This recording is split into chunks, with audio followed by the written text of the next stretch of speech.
السلام عليكم أصدقائي. رح نبلش بالوحدة الأولى اللي هي الأشعة في الفراغ.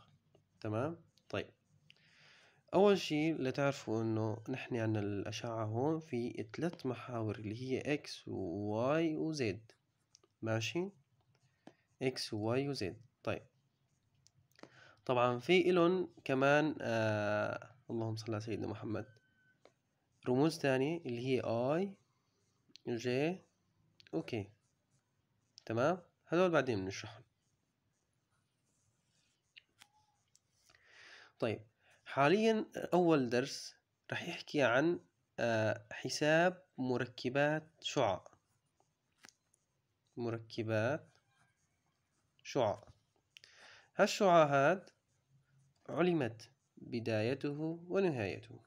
تمام؟ يعني عنا بدايته معروفة ونهايته معروفة، ولتكن بدايته A ونهايته B.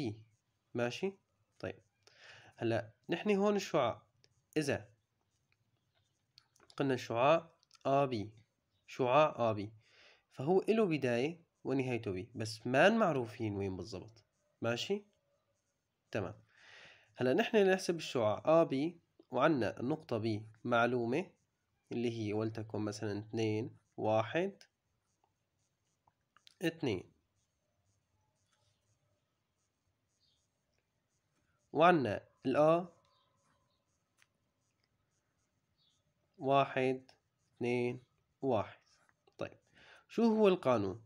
قال القانون بيقول إنه إذا نحسب الشعاع AB، قال هو النهاية ناقص البداية، يعني إكسات البي ناقص إكسات الآ فاصلة وايات البي ناقص وايات الآ فاصلة زدات البي ناقص زدات الآ. طبعا هذا الشيء نحن اخذينه، بس عم ناخذ ليك يعني لمحة سريعة عنه بس. ماشي؟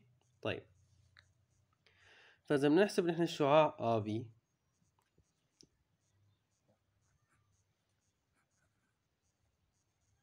بنحط مساواة؟ لا. ليش؟ بالشعاع ما بتحط مساواة، بتحط قوس، ولازم يكون شعاع لازم تحط فوق الآبي سهم. ماشي؟ طيب، هلأ بنحسب 2 راح 1 بيعطينا 1، 1 راح 2 بيعطينا ناقص 1، و2 راح 1 بيعطينا 1. ماشي؟ هيك بيكون حسبنا نحن مركبات الشعاع AB. طيب، أنا إذا بدي أحسب مركبات الشعاع BA، شو هو؟ قال مركبات الشعاع BA هي نفسها مركبات الشعاع AB ولكن مضروبة بسالب. يعني أنا إذا بدي أقول الشعاع BA هو نفسه AB ولكن مضروب بسالب، يعني رح يكون ناقص 1 1 ناقص 1. ماشي؟ طيب، طبعا أنتوا إذا بدكم رجعوا احسبوا إنه النهاية ناقص البداية، يعني 1 راح 2. ماشي؟ رح يعطينا ناقص 1. كملوا تلاقوا إنه رح تلاقوا نفس المركبات هدول. طيب، بعد ما أخذنا إنه نحن شلون بدنا نحسب مركبات شعاع، هلأ رح ناخد الارتباط الخطي لشعاعين. ماشي؟ طيب، مثلا الشعاع V والشعاع وليكن U. الشعاع U إكس سات له ووايات وزدات. تمام؟ نفس الشيء ال V له إكسات ووايات وزدات. تمام؟ طيب، قال أنا إذا بدي أعرف هدول الشعاعين، طبعا قلنا يصير اسمه شعاع لازم نحط فوق الحرف سهم. نحن إذا بدنا نعرف هدول الشعاعين مرتبطين خطيا أو غير مرتبطين خطيا، في عنا طريقتين اللي هن، قال نحن إذا نسبنا الإكسات على الإكسات، خلينا نسميهم هون إكس فتحة وواي فتحة وزد فتحة مشان نميزهم عن بعض. قال نحن إذا نسبنا إكس فتحة على إكس وواي فتحة على واي، وزد فتحة على زد. ماشي. قال هذول إذا كانوا متساويين، شلون بنعرفهم متساويين؟ قال نحن بنضرب الطرفين بالوسطين، يعني بنضرب إكس ضرب واي فتحة وإكس فتحة ضرب واي. إذا طلع عندي نفس الرقم فمعناها بيكونوا هدول متساويين الكسرين. ماشي. بس ما بكفي إنه أضرب بس أنا أول اثنين، لا لازم كمان أضرب تاني اثنين، يعني واي بزد فتحة وواي فتحة بزد، وارجع أضرب زد فتحة بزد بإكس وزد بإكس فتحة. تمام.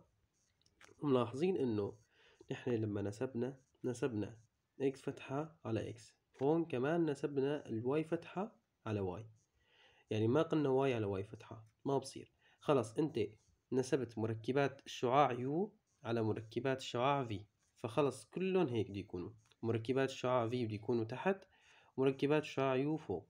بصير إنه تنسب بالعكس، إنه مركبات الشعاع في فوق بس، ولكن بده يكونوا كل مركبات الشعاع يو تحت. يعني المقصد ما بصير مرة إنه ألاقي الإكس فتحة فوق وأرجع ألاقيها هون واي فتحة. ماشي. يعني خلص مركبات شعاع يو فوق خلص كلهم فوق، مركبات شعاع في فوق خلص كلهم فوق. ماشي. طيب الطريقة الثانية لنحن نعرف إنه الأشعة هي مرتبطة خطيا أو غير مرتبطة خطيا. طبعا هون إذا قلنا نحن إذا لقيناهم إنه كلهم متساويات فبنقول له المركبات المتقابلة متناسبة ومنه الأشعة مرتبطة خطيا. ماشي. مرتبطة خطيا. طيب الطريقة الثانية شو بتقولنا؟ قال أنت إذا لقيت عدد ضربه بالشعاع الأول أو الشعاع الثاني. ماشي. يعني إذا لقيت عدد ضربته بالشعاع يو نتج عندي شعاع في، فمعناتها كمان هدول مرتبطين خطيا. ماشي. طيب أو العكس، يعني إذا أنا ضربت الشعاع في بعدد نتج عندي شعاع يو، نتج عندي شعاع يو، فكمان هدول بيكونوا الشعاعين مرتبطين خطيا. طيب حاليا رح ناخذ أمثلة. ماشي. ونطبق مشان توضح الصورة أكتر. طيب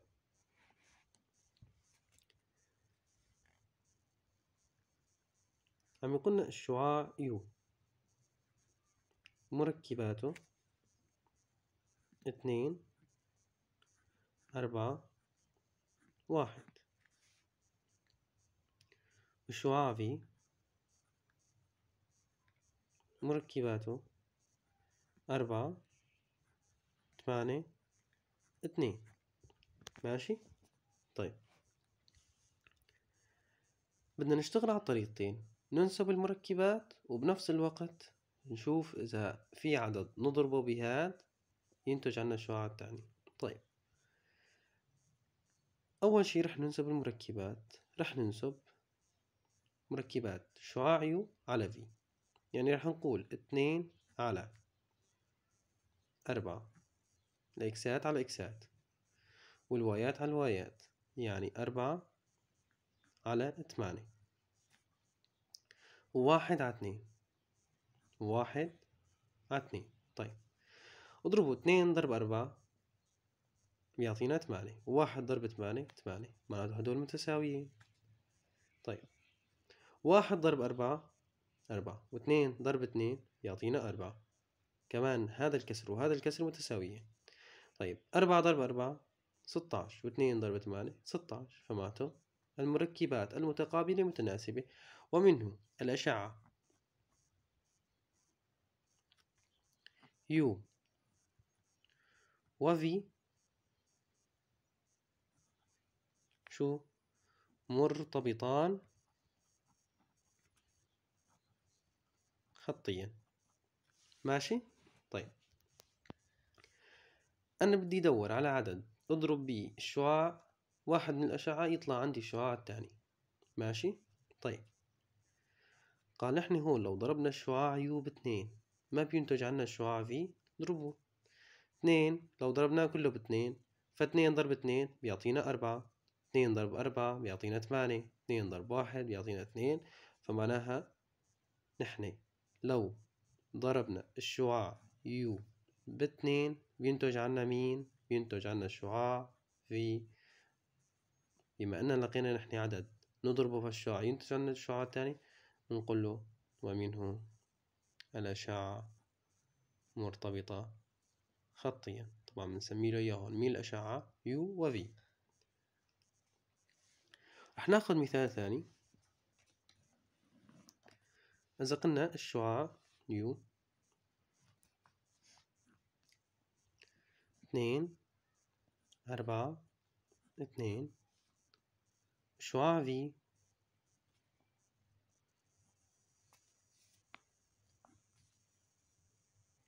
4 8 2.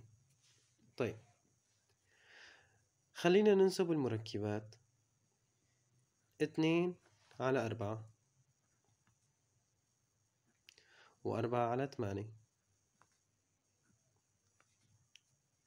و2 على 2. طيب 2 ضرب 8 بيعطينا 16، و4 ضرب 4 بيعطينا 16، هدول متساويين. طيب 4 ضرب 2 بيعطينا 8، و2 ضرب 8 بيعطينا 16، معناته هدول غير متساويين. أي كسرين ما تساووا خلاص معناته الأشعة غير مرتبطة خطيا. نقول له المركبات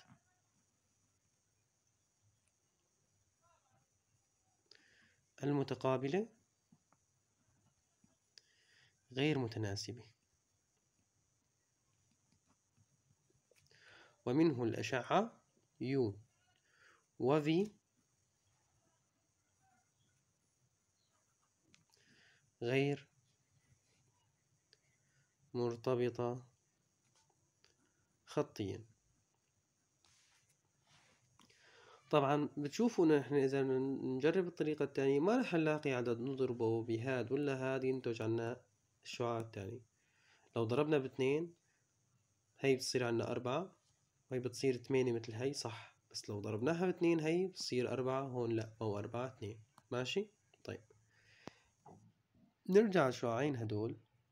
نحن قلنا لو ضربنا الشعاع يو باثنين نتج عنا الشعاع الثاني، بس كمان إذا حبيتوا تقسموا هذا الشعاع على 2 رح يطلع عنا الشعاع. قسموا هذا الشعاع على 2 فالأربعة بتصير 2، و8 تقسيم 2 بيعطينا 4، و2 تقسيم 2 بيعطينا 1. تمام. وهيك بيكون نحن أخذنا حساب مركبات شعاع. تمام. ودرسنا الارتباط الخطي لشعاعين، وشفنا نحن كيف بيطلع الشعاعين إذا كانوا مرتبطين خطيا أو غير مرتبطين خطيا.